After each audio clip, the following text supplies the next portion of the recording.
many special people change? How many lives are living strange? Where were you while we were getting high? Well, welcome back to the Web Show for part 3 of day 50 in Dublin, and you're looking at some pretty crazy early photos from Guggi and of course Bono, and some amazing stories came from that. Of course, they named each other, and Guggi was in a band called the Virgin Prunes with Gavin Friday and Edge's older brother, and it was fun to sort of ask a little bit about it, and here's some clips from YouTube.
Yeah, so there you go. It was pretty cool to catch up with Guggi and ask a little bit about the band. I didn't know much about it, so here's Guggi explaining the Virgin Prunes. I come from a commercial background in radio, so the Virgin Prunes to me is something I've heard of, but I don't know much about. So if you wouldn't mind me asking, like, how did that story come about? Because they were like the Sex Pistols, right? A bit of like angst, sort of rebel type band, was it?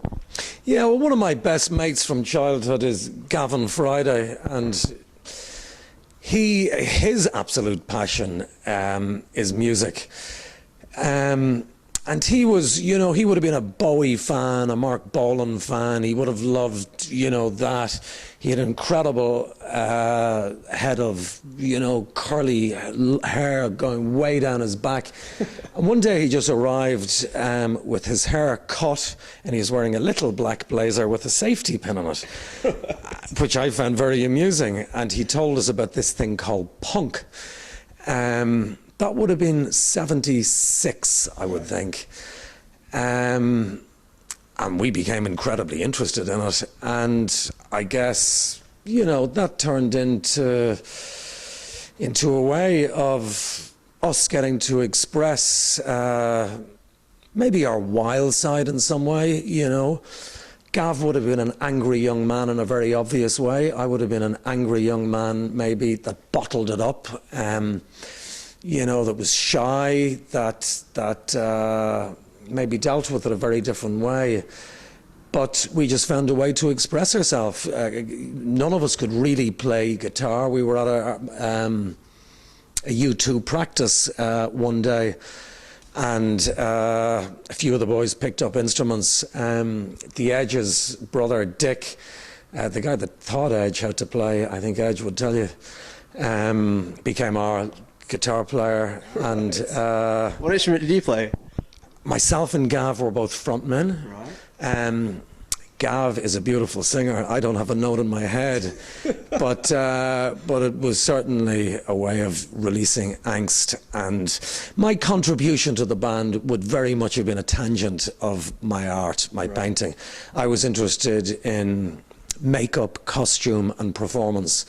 And the band were very interested in that. We were also very interested in performance art. Right. Maybe not in the same way as most performance artists, but performance, it's the only thing that I missed, you know, when I parted company with the band to paint full time. Right.